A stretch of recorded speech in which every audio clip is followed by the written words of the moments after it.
Europe আমেরিকাতে এর ধারাবাহিকতা বাড়ছে, প্রতিনিয়ত কালিমা পড়ে লোকজন মুসলমান হচ্ছে।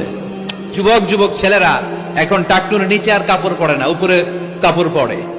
তারা দাঁড়িয়ে দাঁড়িয়ে দাড়ি রাখা, টাকনুর উপরে কাপড়, ছোট্ট কোরআনের কপি নিয়ে আর গেঞ্জি পরে দাঁড়ায়। গেঞ্জির পিছনে লেখা থাকে মোহাম্মদ, MUHAMMAD। কি হয়?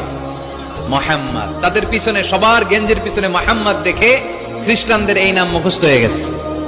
খোদ ইউরোপে নাকি বর্তমানে সবচেয়ে জনপ্রিয় নামের তালিকায় রয়েছে মোহাম্মদ। সবচেয়ে জনপ্রিয় ফেমাস নামের তালিকায় এখন ইউরোপে খোদ খ্রিস্টানদের রাজ্যে মোহাম্মদ নামটা সবচেয়ে জনপ্রিয় হয়েছে। গেঞ্জির পিছনে মোহাম্মদ নাম দেখে তাদের কৌতূহল। ঘটনা কি? এই ছেলেরা ভালো ভালো কাজ করে, রাস্তায় ময়লা থাকে, ময়লা ক্লিন করে, কিন্তু কারোর সাথে কথাবার্তা বলে না। গেঞ্জির পিছনে লেখা মোহাম্মদ। তারা বাড়িতে যে গুগল সার্চ ইঞ্জিনে লেখে যে দেখি তো এটা কি, MUHAMMAD।